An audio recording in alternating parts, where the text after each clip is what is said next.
Assalamualaikum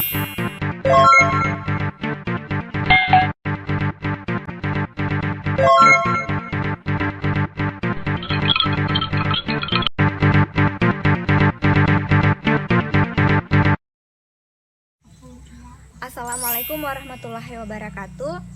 Kami dari kelompok 3 akan menjelaskan materi pada mata kuliah teori akuntansi, yaitu aset jangka panjang.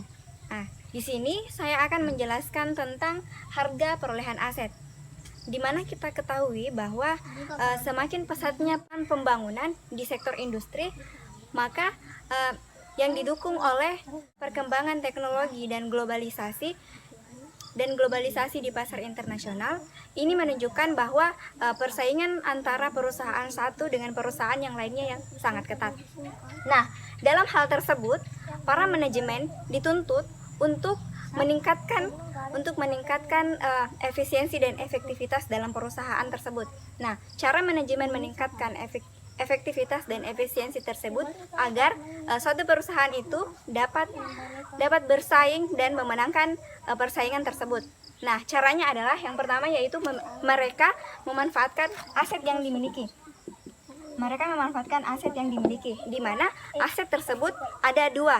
Yang pertama adalah aset tetap dan aset tidak berwujud. Nah, di mana aset tetap adalah aset yang memiliki wujud fisik, bersifat permanen dan berjangka panjang. Dan aset tidak berwujud ini adalah aset yang tidak memiliki wujud fisik, tetapi aset tersebut berasal dari kontrak ekonomi, sosial, dan kontrak hukum. Nah, mengenai harga perolehan aset tetap. Harga perolehan aset tetap meliputi seluruh jumlah yang dikeluarkan untuk mendapatkan aset tersebut.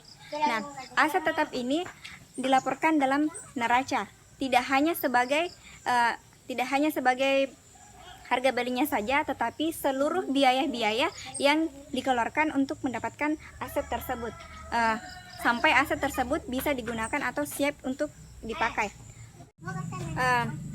Sebagai contoh adalah mesin produksi, di mana mesin produksi ini harga perolehannya tidak hanya berasal dari harga belinya saja, tetapi juga berasal dari biaya-biaya yang dikeluarkan untuk mendapatkan aset tersebut dan agar aset tersebut bisa digunakan dan bisa dipakai. Nah, sebagai contohnya yaitu biaya yang dikeluarkan adalah biaya pajak, biaya asuransi selama masa perjalanan, dan biaya-biaya yang lainnya sampai mesin produksi tersebut bisa atau siap untuk digunakan. Nah, yang kedua adalah harga perolehan tanah.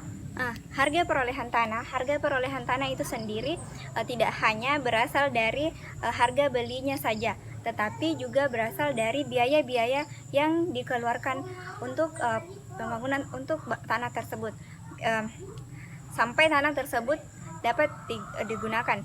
Nah, biaya-biaya yang terdapat di dalamnya adalah seperti biaya pajak, biaya izin untuk melakukan pembuatan surat kepemilikan tanah, dan biaya-biaya yang lainnya. Nah, di sisi lain, jika di atas tanah tersebut terdapat bangunan yang tua atau terdapat bangunan yang sebelumnya, maka otomatis pembeli tersebut akan melakukan perobohan bangunan tersebut. Maka hasil beli dari puing-puing bangunan tersebut tidak bisa dikatakan sebagai harga perolehan tanah tersebut. Nah, yang kedua yaitu sedangkan harga untuk penyempurnaan tanah, harga perolehan untuk penyempurnaan tanah yang dimaksud di sini adalah seperti pembuatan lahan parkir, taman, trotoar, dan penyempurnaan tanah yang lainnya. Harga perolehannya itu seperti harga pembayaran teknisi atau tukang dan biaya tidak langsung lainnya.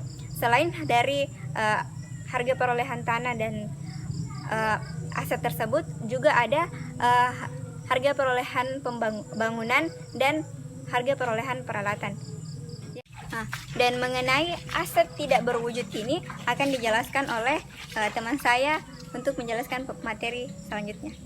Assalamualaikum warahmatullahi wabarakatuh. Perkenalkan, nama saya Yusri Yusuf. Di sini saya akan melanjutkan penjelasan dari saudari Jumrianti. Di sini saya akan menjelaskan mengenai aset tak berwujud. Aset tak berwujud yaitu aset yang dibeli dari pihak lain seperti paten, merek dagang, hak cipta, harga perolehan yang diberi dari pihak lain, biaya pengurusan surat, serta biaya-biaya lainnya yang dikeluarkan dalam memperoleh aset tak berwujud ini. Yang pertama itu paten. Paten yang di sini yaitu merupakan hak eksklusif yang diberikan oleh negara untuk memungkinkan penemu dalam mengendalikan penciptaan, penjualan, serta penggunaan hasil temuannya. Selanjutnya itu trademark, yaitu hak eksklusif yang diberikan oleh negara yang dalam trademark itu menggunakan simbol, label, nama, dan slogan dalam bentuk tertentu.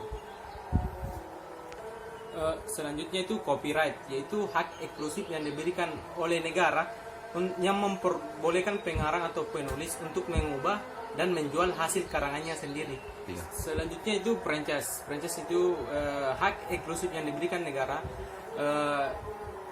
yang diterima oleh perusahaan atau perseorangan untuk menjalankan fungsi tertentu. Yang selanjutnya itu customer list. Customer list ini sebuah daftar atau database yang berisi informasi tentang nama, alamat, tempat tinggal, dan pembelian di masa lalu. Di sini digunakan untuk mengetahui bagaimana perusahaan. Dan terakhir di aset tak berwujud yaitu goodwill. Goodwill di sini yaitu merupakan sumber daya, faktor, dan kondisi tidak berwujud lainnya yang memungkinkan perusahaan untuk memperoleh pendapatan dari normal tersebut. Terima kasih atas kesempatan yang diberikan kepada saya untuk menjelaskan materi dari kelompok kami. Nah, materi yang saya akan bahas yaitu pengeluaran modal dan pengeluaran pendapatan. Nah, terlebih dahulu kita akan mengetahui pengertian dari pengeluaran modal. Pengeluaran modal adalah biaya-biaya yang dikeluarkan dalam rangka memperoleh aset tetap, meningkatkan efisiensi operasional dan kapasitas produktif aset tetap, serta memperpanjang masa manfaat aset tetap. Nah, aset tetap juga merupakan pengeluaran yang tidak dibebankan langsung sebagai beban dalam laporan laba rugi, tetapi harus dikapitalisasi terlebih dahulu sebagai aset tetap di neraca. Selanjutnya, pengertian pengeluaran pendapatan. Pengeluaran pendapatan adalah biaya-biaya yang dikeluarkan yang hanya akan memberikan manfaat dalam periode berjalan, sehingga biaya-biaya yang dikeluarkan ini tidak akan dikapitalisasi sebagai aset tetap di neraca, melainkan akan langsung dibebankan sebagai beban dalam laporan laba rugi. Nah, contoh dari pengeluaran ini adalah beban untuk pemeliharaan dan perbaikan aset tetap. Pada dasarnya, biaya-biaya yang dikeluarkan atas aset tetap dapat diklasifikasikan menjadi 4 tahap. Nah, pada tahap pertama yaitu tahap pendahuluan.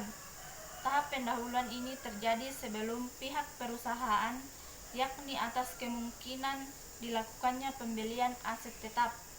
Selama tahap ini, perusahaan biasanya akan melakukan studi kelayakan dan analisis keuangan untuk menentukan kemungkinan diperolehnya aset tetap. Yang kedua yaitu pada tahap pra-perolehan. Keputusan untuk membeli aset tetaplah menjadi mungkin, namun belum terjadi. Biaya-biaya yang dikeluarkan dalam tahap ini seperti biaya survei sudah dapat dilakukan dengan aset tetap tertentu yang akan dibeli sehingga harus diperlakukan sebagai pengeluaran modal. Nah, tahap ketiga yaitu tahap perolehan atau konstruksi. pembelian aset tetap terjadi atau konstruksi telah dimulai, namun aset tetap tersebut belum siap untuk digunakan. Biaya-biaya yang terkait langsung dengan aset tetap yang dibeli harus dikapitalisasi dalam akun aset tetap tersebut. Dan yang terakhir yaitu dalam tahap pemakaian. Aset tetap siap digunakan. Seperti aset tetap seharusnya disusutkan. Selama tahap ini, segala aktivitas perbaikan dan pemeliharaan aset tetap yang sifatnya normal serta berulang harus dicatat langsung ke dalam akun beban untuk periode bersangkutan. Sedangkan biaya yang terjadi untuk memperoleh tambahan komponen aset tetap atau mengganti komponen yang sudah ada harus dikapitalisasi sepanjang biaya-biaya ini dapat meningkatkan efisiensi operasional dan kapasitas produktif aset tetap atas perpanjang masa manfaat aset tetap bersangkutan. Nah, dalam praktek, suatu pengeluaran atas aset tetap akan dikategorikan sebagai pengeluaran modal atau pengeluaran pendapatan yang sangat bergantung pada kebijakan manajemen mengenai batas ambang tingkat materialistis dalam mengkapitalisasi suatu pengeluaran. Nah, sebagai contoh, misalkan di perusahaan A memiliki kebijakan bahwa setiap pembelian barang senilai Rp150.000 ke atas akan dikapitalisasi sebagai pengeluaran modal. Sedangkan di perusahaan B, tiap pembelian barang senilai Rp275.000 ke atas akan dikapitalisasi sebagai pengeluaran modal. Jadi, jika seandainya perusahaan A dan perusahaan B meskipun sama-sama melakukan pembelian sebuah tirai penutup jendela seharga Rp180.000, namun masing-masing pengeluaran ini akan diperlakukan secara berbeda pada masing-masing perusahaan. Di perusahaan A, pembelian tirai penutup jendela akan dicatat sebagai aset tetap atau pengeluaran modal.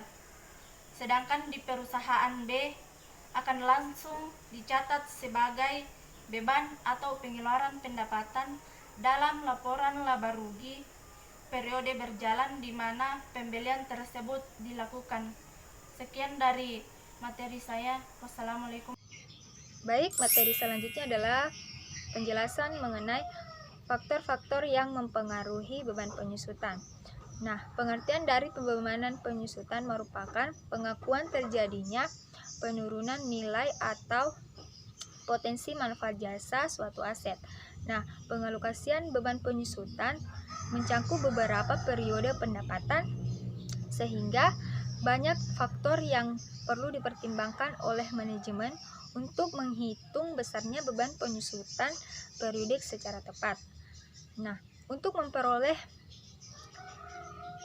besarnya beban penyusutan periodik secara tepat dan pemakaian suatu aset, terdapat 4 faktor yang perlu diperhatikan. Yang pertama, nilai perolehan aset, kedua nilai residu atau nilai sisa, ketiga umur ekonomis, keempat pola pemakaian. Nah, untuk penjelasan berikutnya, pengertian dari faktor yang pertama yaitu nilai perolehan aset yang merupakan seluruh pengeluaran yang terkait dengan perolehannya dan persiapannya sampai aset digunakan. Nah, di samping harga beli, pengeluaran lain yang diperlukan untuk mendapatkan dan mempersiapkan aset harus disertakan sebagai harga perolehan. Nilai perolehan ini sifatnya itu objektif, dikurangi dengan estimasi nilai residu jika ada, yang merupakan dasar harga perolehan aset yang dapat disusutkan. Nah, dikatakan objektif karena sifatnya itu dapat diuji oleh siapapun dan menghasilkan nilai yang sama. Dan selanjutnya adalah pengertian dari faktor kedua, yaitu nilai residu, yang merupakan estimasi nilai realisasi pada saat aset tidak dipakai lagi. Nah, nilai residu ini mencerminkan nilai estimasi di mana aset dapat dijual kembali ketika aset tetap tersebut dihentikan pemakaiannya pada saat estimasi masa manfaatnya akan berakhir. Nah, besarnya estimasi nilai residu itu sangat tergantung pada kebijakan manajemen mengenai penghentian aset tetap dan juga tergantung pada kondisi pasar serta faktor lainnya. Nah, dalam praktek seringkali kita juga melihat nilai residu ini diabaikan dalam menentukan beban penyusutan karena nilainya yang relatif kecil, di mana manfaat yang didapat lebih rendah daripada waktu yang dikorbankan untuk menaksir besarnya estimasi nilai residu. Nah, penentuan besarnya nilai residu ini juga sifatnya bersifat objektif, di mana sangat tergantung pada kebijakan manajemen dan masing-masing perusahaan. Dan ketiga adalah faktor umur ekonomis, yang merupakan sebagai suatu periode atau umur fisik di mana perusahaan dapat memanfaatkan aset tetapnya atau masa manfaatnya, dan juga berarti sebagai jumlah unit produksi output atau jumlah jam operasional jasa yang diharapkan diperoleh dari aset. Nah, ada dikatakan umur ekonomis yang bersifat fisik, yaitu suatu aset yang mencangkup pemakaian, penurunan nilai, kerusakan yang cenderung mengurangi usia manfaat suatu aset. Dan terdapat juga fungsional atau faktor fungsional yang membatasi umur ekonomis, yaitu keusangan. Nah, di mana manfaatnya itu aset dapat hilang atau berkurang sebagai akibat dari perubahan teknologi. Nah, umur ekonomis aset dapat dinyatakan baik berdasarkan faktor estimasi waktu ataupun faktor estimasi penggunaan. Nah, faktor waktu dapat berupa periode bulanan dan tahunan. Sedangkan faktor pemakaian sering berupa jumlah jam operasional atau jumlah unit produksi output yang dihasilkan dari aset tetap. Nah, yang terakhir adalah faktor pola pemakaian. Untuk menandingkan harga perolehan aset dengan pendapatan yang dihasilkan sepanjang periode besarnya penyusutan, periode yang dibebankan ke masing-masing periode itu yang menerima manfaat seharusnya mencerminkan pola pemakaian aset bersangkutan. Jika aset yang digunakan dalam operasi menciptakan besarnya pendapatan yang bervariasi, maka aset tersebut juga seharusnya disusutkan secara bervariasi mengikuti pola kontribusi aset terhadap penciptaan pendapatan. Itulah keempat faktor-faktor yang mempengaruhi beban penyusutan. Baik, saya akan menjelaskan tentang perubahan estimasi. Alokasi harga perolehan aset yang memberikan manfaat lebih dari satu periode tidak dapat ditentukan secara tepat pada saat akuisisi dilakukan. Mengingat banyaknya variabel yang harus diestimasi, ada 4 faktor penentuan besarnya beban penyusutan periodik.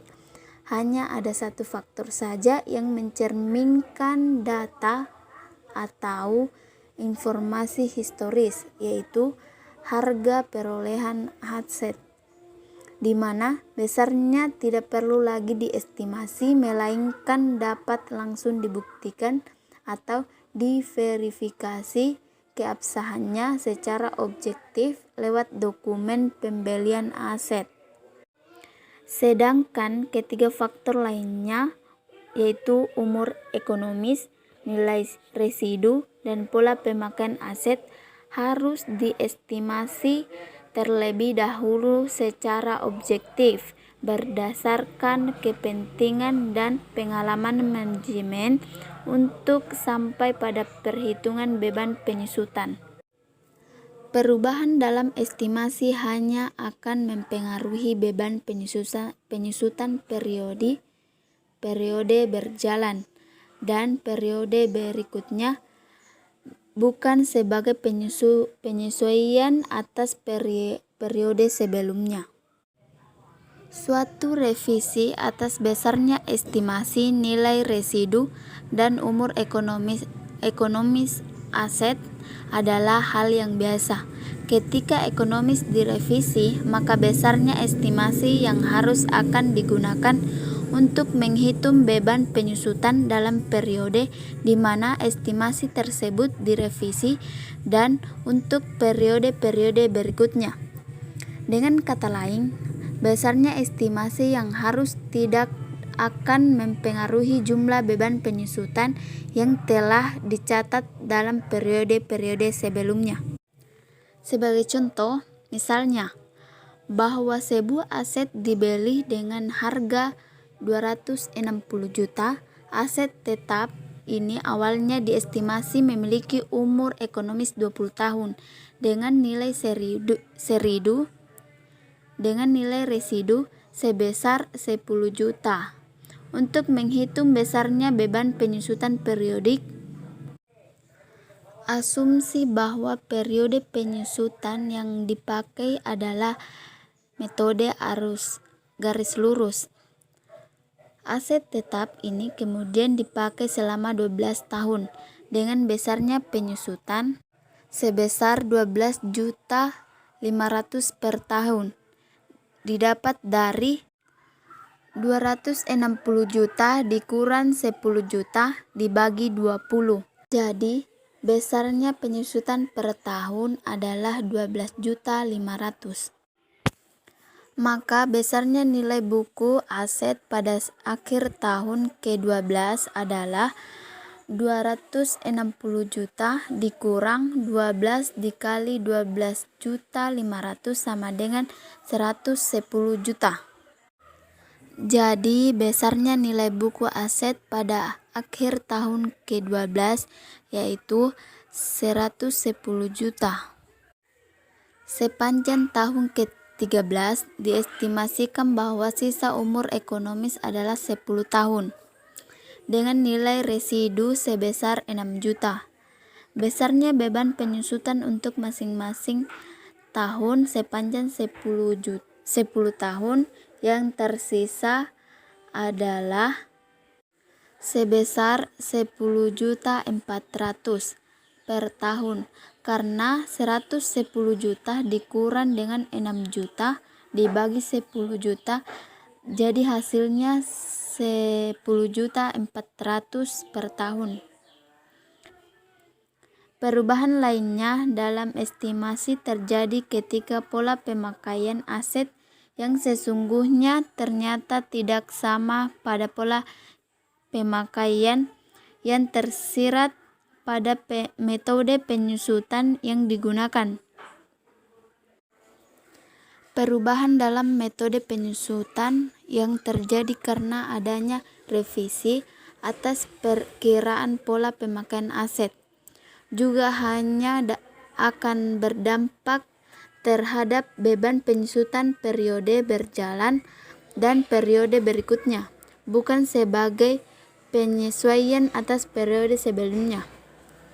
Sebagai ilustrasi, misalnya bahwa sebuah aset dibeli dengan harga perolehan sebesar 260 juta. Berdasarkan pertimbangan dan pengalaman manajemen, diestimasikan bahwa aset tersebut memiliki umur ekonomis 13 tahun tanpa nilai residu dengan menggunakan metode penyusutan garis lurus. Besarnya beban penyusutan untuk setiap tahun adalah 20 juta karena 260 juta dikurang 0 rupiah karena tidak memiliki nilai residu dibagi 13 tahun, maka hasilnya akan menjadi 20 juta. Jadi besarnya beban penyusutan untuk setiap tahunnya sebesar 20 juta. Setelah 3 tahun pemakaian, aset tersebut memiliki nilai buku sebesar 200 juta. Karena 260 dikurang 3 dikali 20 juta, maka hasilnya akan 200 juta. Jadi aset tersebut memiliki nilai buku sebesar 200 juta dengan sisa umur ekonomis 10 tahun. Berdasarkan hasil pengamatan dan yang dilakukan atas pola pemakaian aset selama 3 tahun operasi menunjukkan bahwa metode penyusutan saldo menurun ganda akan memberikan estimasi besarnya beban penyusutan periodik yang lebih baik dibandingkan dengan periode sebelumnya garis lurus yang selama ini digunakan. Periode estimasi yang terkait dengan pola pemakaian aset ini akan tercermin dalam tahun di mana perubahan dilakukan dan tahun-tahun berikutnya. Besarnya beban penyusutan untuk tahun keempat pemakaian dihitung sebagai berikut. Sisa umur ekonomis 13 tahun dikurang 3 tahun jadi 10 tahun. Tarif penyusutan periode garis lurus 10% dibagi 10 tahun menjadi 10% per tahun. Tarif penyusutan metode saldo menurut ganda 2 dikali 10% per tahun maka 20% per tahun. Sisa nilai buku pada akhir tahun ketiga yaitu 200 juta. Beban penyusutan untuk tahun keempat pemakaian adalah 40 juta karena 200 dikali 20% maka nilainya 40 juta. Jadi besarnya beban penyusutan untuk tahun keempat yaitu 40 juta. Sekian penjelasan dari saya. Materi selanjutnya akan dilanjutkan oleh teman saya. Selanjutnya saya akan menjelaskan mengenai penurunan nilai atas aset berwujud.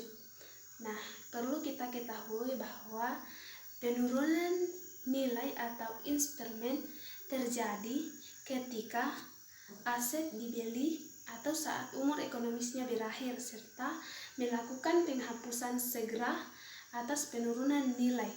Nah, ada beberapa ketentuan mengenai penurunan nilai aset. Yang pertama yaitu kapan seharusnya aset ditinjau ulang atas kemungkinan terjadinya perubahan nilai. Maksudnya adalah perusahaan perlu melakukan pengujian atas kemungkinan terjadinya perubahan nilai jika terdapat perubahan yang secara signifikan baik di dalam penggunaan nilai aset maupun di dalam lingkungan bisnis. Nah, di sini ada peran dari manajemen yaitu mencari informasi mengenai pasar aset. Nah, untuk kemudian dilakukannya peninjauan ulang atas kemungkinan terjadinya perubahan nilai. Nah, yang kedua yaitu kapan aset dikatakan mengalami perubahan nilai.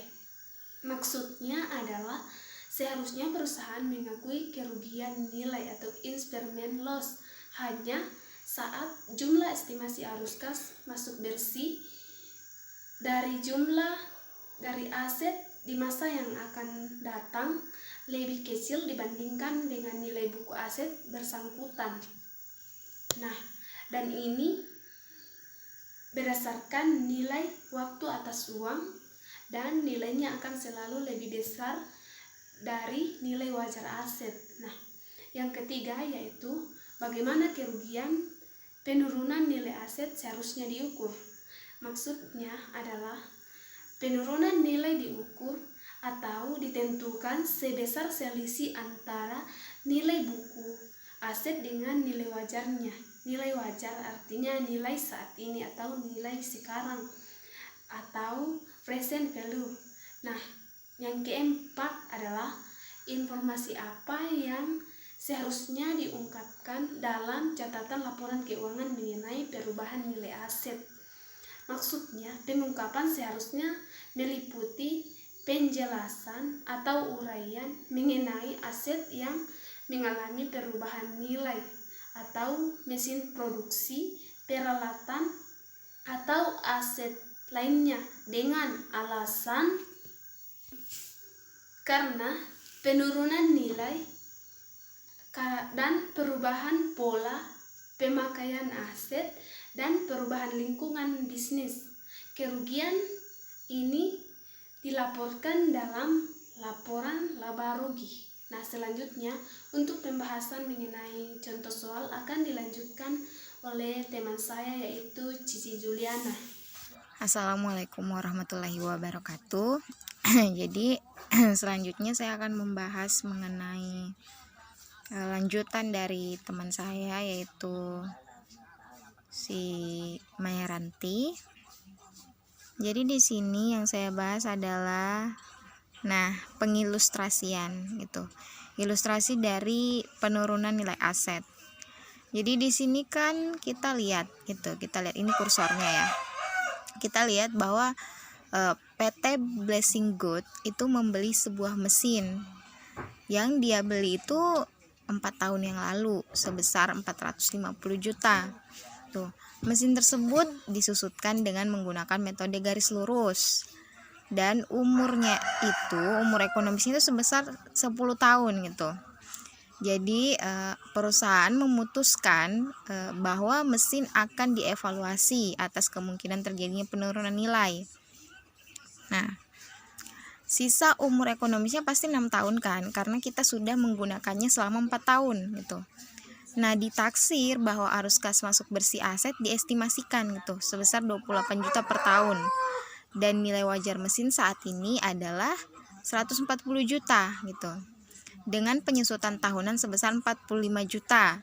Dan nilai buku mesin saat ini, yang dibukukan saat itu tuh memang 270 juta, itu dari nilai mesin dikurangkan dengan penyusutan 4 tahun itu gitu.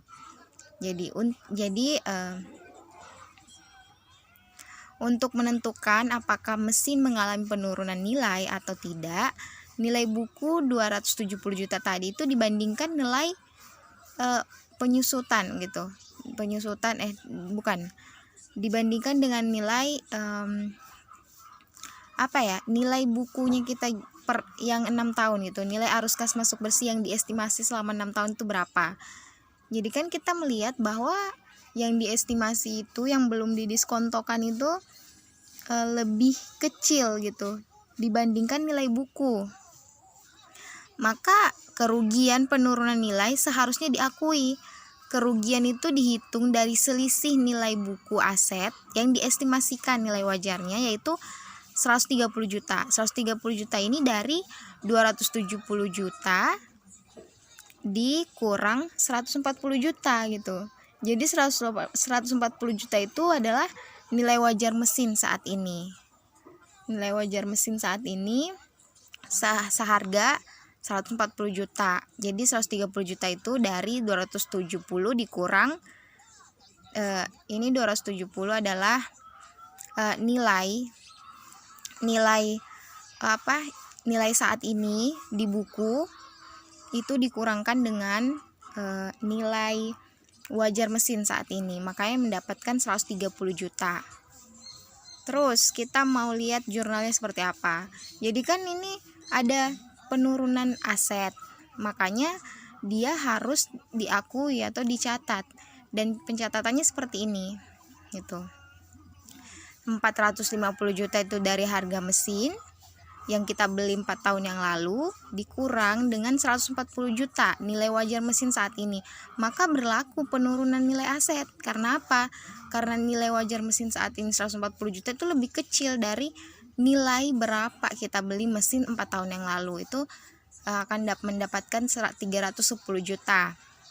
Nah, kerugian mesin itu berapa? 130 juta. 130 juta itu dari 270 juta yang tadi nilainya kita, nilai bukunya kita selama 4 tahun arus kas masuk bersihnya dikurang dengan 140 juta. 140 juta ini dari nilai wajar mesin saat ini, makanya berlakulah kerugiannya kita 130 juta. Dan akumulasi penyusutan 180 juta itu karena memang ketika nilai penurunan asetnya kita berkurang, maka akumulasi akan mengikuti juga akan berkurang. Seperti itu.